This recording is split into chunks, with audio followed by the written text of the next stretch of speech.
Hello दोस्तों, ये है मेरे प्यारे से अडेनियम। और अभी 9 बजे का समय हो गया है।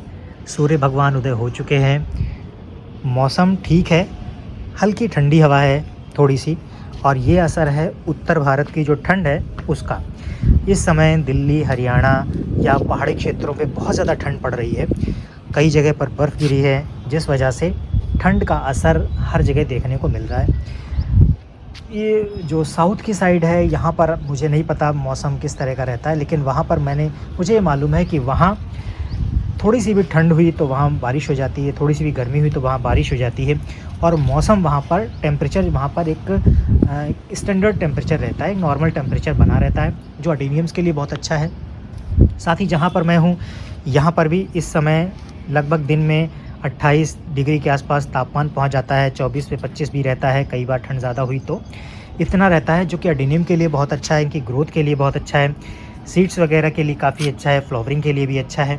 लेकिन जो लोग उत्तर भारत के किसी एरिया में रहते हैं उनके लिए थोड़ा सा मुश्किल है।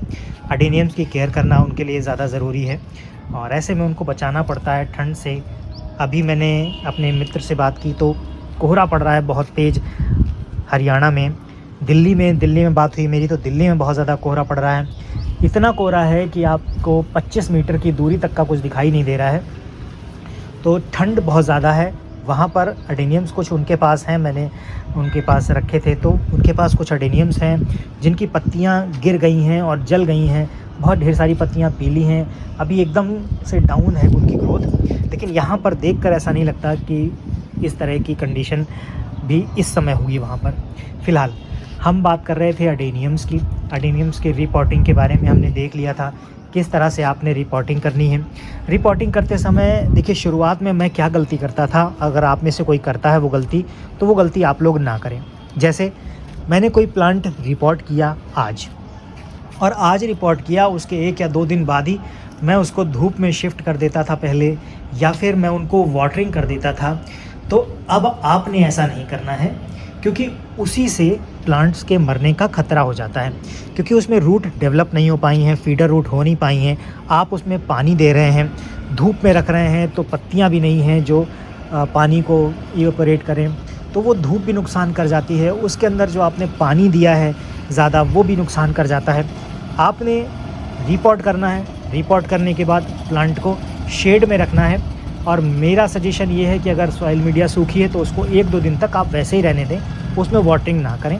1-2 दिन के बाद आप एक बार फुल वाटरिंग कर दें, उसके बाद फिर आपको वाटरिंग करने की ज़रूरत नहीं पड़ेगी। वाटरिंग की ज़रूरत आपको तभी पड़ेगी जब आपकी मीडिया एकदम सूख गई हो, तो आप बिल्कुल हल्का सा वाटरिंग कर सकते हैं उसमें, ज़रूरत पड़े तो। और नहीं करेंगे तो बहुत ज़्यादा फ़र्क नहीं पड़ेगा।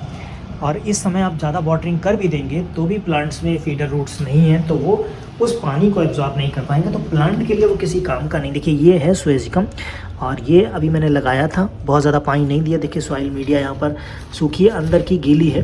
मैंने एक बार पानी दे दिया था, अब यहाँ पे ज़रूरत नहीं है। ठीक वैसे ही यहाँ पर है। और जब मुझे लगता है कि बहुत दिन हो गए पानी दिए हुए, तो फिर मैं इसको हल्की सी वाटरिंग कर देता हूँ। ये लीव्स यहाँ पर देख रहे हैं, ये पहले से लीव्स इसमें थी। मैं थोड़ी सी और लीव्स आने का वेट करूँगा। जैसे ये है, ये लीव्स आ रही हैं, कुछ और नए स्प्राउट ने या नई ग्रोथ यहाँ पर दिखे मुझे से लीव्स आ रही हैं, कहीं और से लीव्स मुझे दिख जाएंगी ना, फिर मैं इनको धूप में शिफ्ट कर दूँगा। इस प्लांट को मैं भी धूप में शिफ्ट करने वाला हूँ, क्योंकि इस प्लांट को मैंने रूट पुल नहीं की, इसको निकाल कर एज इट इज़ मैंने इसमें लगा दिया। इसको मैं धूप में शिफ्ट करने वाला हूँ, इसमें भी रूट पुल नहीं की, इसको भी शिफ्ट करूँगा, इसको भी शिफ्ट करूँगा। इन्हें मैंने रूट कट नहीं की है, इनको मैं धूप में शिफ्ट कर दूँगा। लेकिन बाकी प्लांट्स जो हैं मेरे, इनमें जब ये ग्रोथ हालांकि पहले की है, थोड़ी और ग्रोथ जब मुझे इनमें शुरू हो जाएगी, तो फिर मैं इनको धूप में शिफ्ट करने वाला हूँ। ये कुछ कटिंग्स मैंने लगाई थी, आपको वीडियो मैंने शूट करके दिखाया था।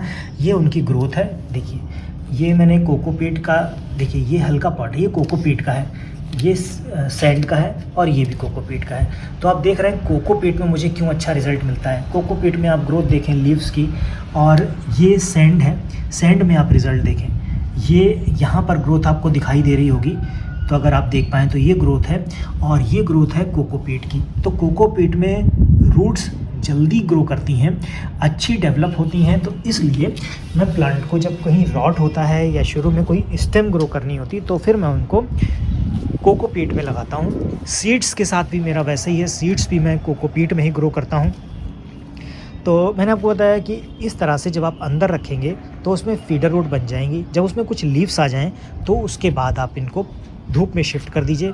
और अगर आपके पास कुछ ऐसी व्यवस्था है जहाँ पर हल्की धूप आती है या सुबह शाम की धूप आती है तो वहाँ पर आप उनको रख सकते हैं। और फिर जब थोड़ा और हेल्दी आपकी ग्रोथ उसमें दिखे तो आप फुल सनलाइट में उसको रख सकते हैं। अडेनियम्स को बचाने के लिए आपको थोड़ी सी केयर करनी पड़ेगी।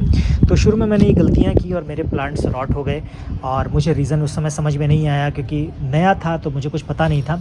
नर्सरी से मैंने 3-4 प्लांट मंगाए थे अडेनियम्स के, उनको सबको मैंने लगाया था। लगाने के बाद मैंने खूब अच्छी वाटरिंग की उनमें और मेरे ख्याल से हर दूसरे तीसरे दिन पानी देता था उनमें। तो धूप में रख दिए थे डायरेक्ट मैंने। उसके बाद मैंने देखा कुछ ही दिनों में जो रूट है वो सड़ गई, प्लांट सड़ गए। उनमें से एक प्लांट मैंने बचा पाया और कुछ दिनों बाद वो भी रॉट हो गया।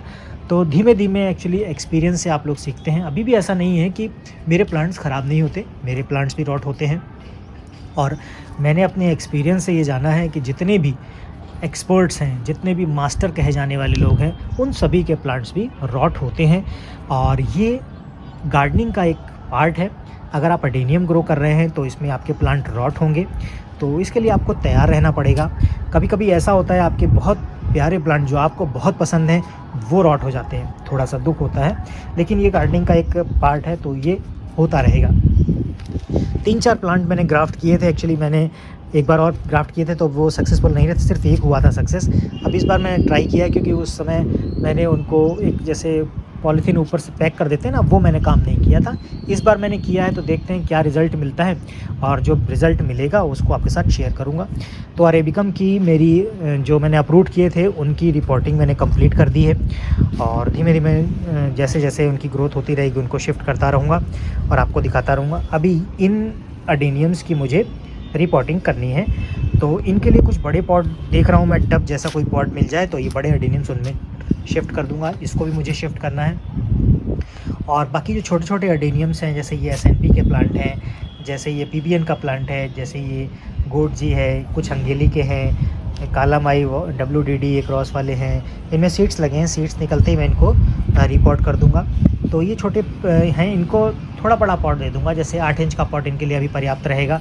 और कुछ बड़े प्लांट हैं जैसे ये है, ये रेड बेंगल आप देख रहे हैं, तो इसको मैं थोड़ा बड़ा पॉट यानी 10 इंच का पॉट दे दूंगा। तो इस तरह से मैं इनको पॉट दे दूंगा। और एक मेरा स्वेजिकम है, अभी मैं उसमें सीड का वेट कर रहा हूँ। अगर उसमें सीड्स कंप्लीट हो जाते हैं, सीड बन जाते हैं, तो जैसे ये देखिए ये पॉट है, तो ये प्लांट है, तो इसको मैं थोड़ा बड़ा पॉट दूंगा। सीड्स आपकी कोई ग्रोथ होगी तो मैं आपको दिखाऊंगा। और इस तरह से ये स्वेजिकम का मैं सोच रहा हूँ कि स्वेजिकम का जो कलेक्शन है, जो मैंने पर्सनल कलेक्शन के लिए रखा है, उनको मैं अलग हटा देता हूँ। क्योंकि बहुत सारे लोग हैं जो अडेनियम्स लेते हैं तो उनको थोड़ा कन्फ्यूज़न हो जाता है कि ये प्लांट्स भी सेल के लिए हैं कि नहीं। तो मैं अभी सोच रहा हूँ नेक्स्ट टाइम से मैं उन स्वेजिकम को एक अलग रो में रख दूँगा, जिससे कि डाउट क्लियर रहे। उनको कभी कभी वीडियो में ले लूँगा, कभी नहीं लूँगा। और आप लोग अगर आप जैसे मान लीजिए आप लोग का कोई क्वेश्चन रहता है तो आप कमेंट में पूछ सकते हैं। कोशिश करूँगा कि वीडियो के माध्यम से, अगर कमेंट में पॉसिबल हुआ तो कमेंट में, या वीडियो के माध्यम से रिप्लाई हो सकता है तो रिप्लाई आपको वीडियो के माध्यम से दे दूँगा। तो हमने सॉइल की बात कर ली, रिपोर्टिंग की भी बात कर ली थी, और कैसे केयर करनी है, रिपोर्टिंग के बाद आपको क्या करना है, ये भी आपको मेरे ख्याल से थोड़ा आइडिया हो गया होगा। और ये तो रही बताने की बात। बताने से ठीक वैसे ही काम करता है जैसे मान लीजिए समोसा है, समोसा बनाने की रेसिपी आपको पता है लेकिन आपने कभी खाया नहीं तो उसका टेस्ट आपको पता नहीं चलेगा। ठीक वैसे ही है गार्डनिंग भी, वैसे ही है। जैसे मैंने आपको कुछ बता दिया तो सिर्फ सीखने से आपको ऐसा लग रहा है कि हाँ मुझे पता चल गया, लेकिन ये तभी आपको फुल नॉलेज होगी, इसका टेस्ट आपको तभी पता चलेगा जब आप खुद करके देखेंगे। तो इसको आप करेंगे, धीमे धीमे करेंगे तो धीमे धीमे सीखते जाएंगे। शुरुआत में प्लांट्स रॉट होते हैं, इसीलिए मैं कहता हूँ शुरुआत करनी है तो आप ओबेसम से कीजिए। थोड़े सस्ते प्लांट रहते हैं और अच्छे फ्लावरिंग भी अच्छी देते हैं, फ्लावर्स आएंगे, आपको खुशी भी होगी। और रॉट हो जाते हैं तो आपको बहुत ज़्यादा दुख नहीं होगा। उसके बाद जब आपको लगे कि हाँ अब आप परफेक्ट हो गए हैं, थोड़ा सा सीख गए हैं अडेनियम की ग्रोथ में केयर करना, तो फिर आप उसको अरेबिकम पे आ जाइए और उसके बाद स्वेजिकम पर आ जाइए। स्वेजिकम, हालांकि अरेबिकम और स्वेजिकम लगभग सेम ही तरह से इनको हैंडल करना होता है, लेकिन एक बार सीखने के लिए ओबेसम शुरुआत कीजिए, उसके बाद आप अरेबिकम, स्वेजिकम और क्रिस्पम, नोवा तंजानिया सब पे आप आ सकते हैं, क्योंकि ये थोड़े सीड्स भी कॉस्टली रहते हैं, प्लांट भी कॉस्टली रहते हैं। तो जब ये ख़राब होते हैं तो फिर पैसा का भी नुकसान होता है और थोड़ा आपको दुख भी ज़्यादा होता है। तो इसीलिए ओबेसम से शुरुआत कीजिए। ग्राफ्टेड, अब मार्केट में अगर ग्राफ्टेड लेंगे तो आपको 150 रुपये, 200 रुपये, 250 रुपये, 400 रुपये में बहुत खूबसूरत प्लांट मिल जाएंगे आपको। सीड ग्रोन लेंगे तो सीड ग्रोन आपको 700, 800, 1200, 1500 इस हिसाब से आपको प्लांट मिलने वाले हैं ओबेसम के, अच्छे प्लांट जो होंगे वो। बाकी दूसरी क्वालिटी का मैं नहीं कह सकता, तो इस रेंज में आपको ओबेसम मिल जाएंगे। अरेबिकम लेंगे तो अरेबिकम आपको मेरे ख्याल से 250, 300 की रेंज में छोटे अरेबिकम मिल जाएंगे। बड़े लेंगे तो 500, 600, फिर 800, 1200, 1500।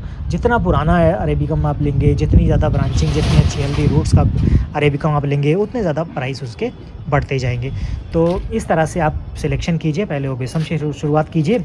जब आपको लगे कि आपका हाथ थोड़ा सेट हो गया है, फिर आप थोड़े महंगे या कॉस्टली प्लांट में जाइए। होप कि इन्फॉर्मेशन आपको पसंद आई होगी, वीडियो अच्छा लगा होगा। कोई क्वेश्चन है तो कमेंट में ज़रूर कीजिएगा, पूछ लीजिएगा, कोशिश करूँगा रिप्लाई करने की। मिलते हैं नेक्स्ट वीडियो में, तब तक के लिए बाय बाय।